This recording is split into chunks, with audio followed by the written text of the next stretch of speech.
कृष्ण हरी. हरे राम राम राम हरे हरे. हरे कृष्ण कृष्ण कृष्ण हरे हरे. हरे राम राम राम हरे हरे. हरे कृष्ण कृष्ण कृष्ण हरे हरे. पुंडलीक वरदा हरी विठ्ठल श्री ज्ञानदेव तुकाराम. पंढरीनाथ भगवान की जय. माऊली ज्ञानेश्वर महाराज की जय. जगद्गुरु तुकाराम महाराज की जय. सब संतन की जय. आज आपण ज्ञानेश्वरी अध्याय 9 यामधली 516 नंबरची ओवी आज आपण या ठिकाणी चिंतनाकरता घेतली आहे. तरी झडझडून वहिला निग, ये भक्तीची वाटे लाग, जिया तू पावसी अवंग निजधाम माझे. राजविद्या राजगुह्य योग या अध्यायामधील 516 नंबरची ओवी आज आपण चिंतनाकरता घेतली आहे. भगवंत अर्जुनाला सांगतात आहे, अर्जुना, या मृत्यूलोकीच्या रहाटीतून झटकन पटकन लवकरात लवकर मोकळा हो आणि या भक्तीच्या मार्गाला लाग. त्यामुळे या भक्तीच्या योगाने तू माझे निर्दोष असे स्वरूप पाहशील अथवा माझ्या निजधामाला पोहोचशील, अर्थात माझ्या स्वरूपाला प्राप्त होशील. असा या ओवीचा सरळ सरळ अर्थ आपण बघितला. आपल्या सगळ्यांना माहीतच आहे की परमेश्वर प्राप्तीचे 4 मार्ग शास्त्रात सांगितलेले आहेत. भक्ती मार्ग, कर्म मार्ग, ज्ञान मार्ग, योग मार्ग. सगळ्यात सोपा मार्ग असेल, तुका म्हणे सोपे आहे सर्वाहुनी, शहाणा तो धनी घेतो येथे. सगळ्यात सोपा मार्ग असेल तर तो आहे भक्ती मार्ग. सर्वसामान्य या मार्गाने सहज जाऊ शकतात पण जात नाहीत. याचं कारण काय आहे? जीवाची नैसर्गिक धाव विषयांकडे आहे. त्यांच्या आवडीचा विषय आहे संसार, विषय सुख, इंद्रिय सुख. म्हणून नाथ महाराज म्हणतात, विषय निंब बहु गोडी आला, भजन गुळतो मज कडू झाला. आणि तुकोबाराय म्हणतात, विषय विषयाचा पडीपाडू, गोड परमार्थ लागे कडू, कडू विषय तो कडू जीवाची जाहाला. विषय हे कडू असून सुद्धा गोड वाटतात आणि परमार्थ हा गोड असून सुद्धा कडू वाटतो. याला कारण म्हणजे जन्म जन्मांतरचे संस्कार. अनंत जन्मातील संस्कार आपल्यावर झालेले आहेत. आपलं शरीर बदललं परंतु संस्कार मात्र तेच असल्यामुळे जीव हा नरदेहात आला तरी त्याला विषय भोगाचीच आवड आहे. अरे, शरीर बदलले तर आवडही बदलावी ना, परंतु नाही. मनुष्य शरीरात आल्यावरही विषय भोगाचीच आवड आहे, परमात्म्याची आवड नाही. ही परमात्म्याची आवड असावी पण तसं काही दिसत नाही. परमात्मा आवडीचा विषय होण्याकरता किंवा परमात्मा आवडण्याकरता मात्र जन्मोजन्मांतरीचे पुण्यच लागते, संत कृपा लागते, देवाची कृपा लागते. बहुता सुकृताची जोडी म्हणून विठ्ठले आवडी. जन्मोजन्मी आम्ही बहु पुण्य केले, जन्मोजन्मी आम्ही बहु पुण्य केले, तेव्हा या विठ्ठले कृपा केली. जन्मोजन्मी आम्ही बहु पुण्य केले, जन्मोजन्मी आम्ही बहु पुण्य केले, जन्मोजन्मी आम्ही. भगवंताची आवड निर्माण होण्याकरता अनंत जन्माचं पुण्य लागतं, ईश्वर कृपा लागते, संतांची कृपा लागते. आणि म्हणून भगवंत अर्जुनाला म्हणतात, अहा कटकट आहे वाखरे, ये मृत्यूलोकीचे उफराटे, येथे अर्जुना जरी अवचटे जन्मला येतो. अर्जुना, मृत्यूलोकी सर्व काही उलट आहे. भोग्य विषय देहाच्या सुखासाठी असले तरी हा देह मात्र काळाच्या मुखात आहे. येथे सुखाचा अंगरखा घालून दुःख वावरत आहे.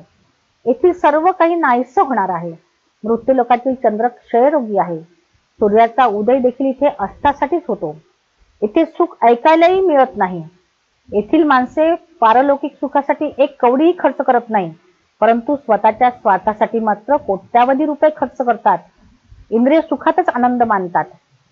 या मृत्यूलोकीची रीत अशी आहे की इथे केवळ वय वाढलं म्हणून त्याच्या पाया पडण्याची रीत आहे. मूल मोठं होत असताना ते एक एक पाऊल काळाच्या मुखात जात आहे हे सुद्धा यांच्या ध्यानात येत नाही. त्याचा वाढदिवस हे मोठ्या उत्साहाने साजरा करतात. अर्जुना बघ, साप बेडकाला धरतो, त्याच वेळी ते बेडूक आपल्या जिभेने मासा पकडीत असतो. अर्जुना, मृत्यू लोकातील ही रीत अशी ही अत्यंत घातक आहे. साप बेडुकाते गिळी, बेडूक मुखे मासा कवळी, तैसी मृत्युमुखी पडली, विषय भुली जोंबती. अरे पंडुपुत्रा, मर्त्यांच्या या फसव्या आणि खोट्या जगात सर्व काही उलटू आहे. अशा या मृत्यूलोकी तू अवतटे म्हणजे अकस्मात जन्माला आहे. तो तू या सर्व गोष्टींचा परित्याग करून लवकर या प्रपंचातून, या संसारातून बाहेर पड आणि भक्तीच्या मार्गाला लाग. त्या योगाने तू माझ्या स्वरूपाला प्राप्त होशील. नाथ महाराज सांगतात, झालिया नरदेह प्राप्ती, परमार्थ साधावा हातो आती. जेवी कृशावळीच्या स्थिती मडे झाकती पेरणीची. मनुष्य देह प्राप्त झाल्यानंतर तातडीने परमार्थ करावा. जसं शेतकरी त्याच्या घरामध्ये एखाद्या व्यक्तीचा जर मृत्यू झाला तर ते मड झाकून ठेवतो, परंतु आपली पेरणी योग्य वेळी करतो. तसं आपण सुद्धा सगळी कामं बाजूला सारून पहिले परमार्थ करायला पाहिजे, पहिले परमार्थ साधला पाहिजे. तुकोबारा सुद्धा हेच म्हणतात, क्षणोक्षणी हाची करावा विचार, करावया पार भवसिंधू. नाशिवंत देह जाणार सक, आयुष्य खातो काळ सावधान. संत समागमे धरावी आवडी, करावी ताटळी परमार्थी. अरे बाबा, नरदेह मुळी त्याच्याकरताच मिळालेला आहे. नरदेह हा परमार्थाकरताच मिळालेला आहे. नरदेह निधान लागले आली, उत्तम सार उत्तम गती, देवाची म्हणती ते देवकी, तरी कान चित्ती धरावे. नरदेहाचे नि लाभे सच्चिदानंद पदवी घेणे, एवढा अधिकार नार्याने कृपावलोकने दिलेला. अशा प्रकारे हा नरदेह आपल्याला भक्ती करण्याकरता मिळालेला आहे, नवविधा भक्ती करण्याकरता मिळालेला आहे. भक्ती म्हणजे काय? भक्ती म्हणजे सात अस्मिन परम प्रेम स्वरूपा भगवंतावर आत्यंतिक प्रेम म्हणजे भक्ती. नाथ महाराज सुद्धा हेच सांगतात आहे, सहज स्वरूप स्थिती तया नाव भक्ती. माऊली सुद्धा हेच सांगतात आहे की अहर्निश माझी कथा, अहर्निश माझी वार्ता, अहर्निश माते धाता, भक्ती तत्वता ती नाव. तुकोबाराय सुद्धा आपल्याला हेच सांगतात आहे, संसारात राहून भक्ती कशी करावी, थोर भक्ती, श्रेष्ठ भक्ती कशी करावी, याचं मार्गदर्शन तुकोबाराय अत्यंत सुंदर आपल्याला करतात आहे. हे जी थोर भक्ती आवडते देवा, संकल्पावी माया संसाराची. संसारावरचं प्रेम माया हळूहळू कमी करावी आणि ते प्रेम देवाकडे वळवावं, याचंच नाव भक्ती आहे. कुठल्याच संतांनी आपल्याला संसार सोडा असं सांगितलं नाही. संसारावरचं प्रेम सोडा, संसाराची आसक्ती सोडा, हेच सगळ्या संतांनी आपल्याला सांगितलंय. माऊली सुद्धा हरिपाठामध्ये हेच सांगते, असोनी संसारी जीवे वेगू करी. संसारात राहा पण तुमच्या आत संसार नको. जसं पाण्यात नाव तरते परंतु तेच पाणी जर नावेत आलं तर ती नाव बुडते, तसं प्रेम जर संसारात असेल आणि क्रिया जर भक्तीच्या असतील तर करोडो जन्म घेऊन सुद्धा देवाची प्राप्ती होणार नाही. याकरता लक्षात घ्यावं की कर्म, ज्ञान, योग या सगळ्यांमध्ये भक्ती श्रेष्ठ आहे आणि सर्व साधनामध्ये ती सोपी आहे. भक्तीची लक्षणं सुद्धा आपल्याला माहिती आहे. भक्ती गुणरहितम आहे, कामनारहितम आहे, प्रतिक्षणम वर्धमानम च, अविच्छिन्नम, सूक्ष्मतरम आणि अनुभव रूप. भक्ती ही क्षणोक्षणी वाढत जाणारी आहे. भक्तीचं श्रेष्ठ उदाहरण म्हणजे गोपी आहे. तद अर्पिता अखिल अचारता, तद विस्मरणे परम व्याकुलता. नाथ महाराज म्हणतात, ज्याच्याजवळ ही भक्ती नाही तो पशुच समजावा. भक्ती विना पशु कशाशी वाढायला, सटवीने नेला कैसा नाही. नाथ महाराज म्हणतात, ज्याच्याजवळ भक्ती नाही तो केवळ पशुच आहे.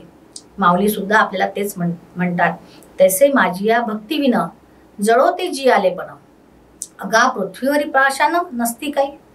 माऊलीने सुद्धा ज्यांच्याकडे भक्ती नाही, जे भक्ती करीत नाही, त्यांना पाषाण म्हणजे दगड म्हटलंय.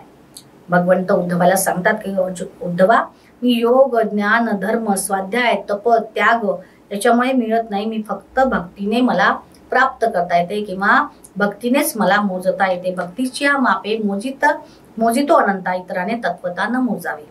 अशा प्रकारे मनुष्य देहात जगण्याला महत्व नाही, तर मनुष्य देहामध्ये मनुष्य देह तरुण जाण्याला महत्व आहे.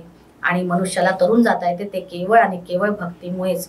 आणि म्हणून तुकोबाराय आपल्याला सांगतात, आपुला तो दे, आपुला तो एक, देव करुणी घ्यावा. आपुला तो एक, देव करुणी घ्यावा. आपुला तो एक, देव करुणी घ्यावा. आपुला तो एक, देव करुणी घ्यावा. तेने विन जीवा सुख नो हे, तेने विन जीवा सुख नोहे एरती माई के दुःखाची जनिती, एरती माई के दुःखाची जनिती, नाही आदि अंती अवसान, नाही आदि अंती अवसान, एरती माई के दुःखाची जनिती, एरती माई के दुःखाची जनिती, एरती माई के दुःखाची जनिती, एरती माई के दुःखाची जनिती. झालेली सेवा माऊलीच्या चरणी अर्पण करते. रामकृष्ण हरी.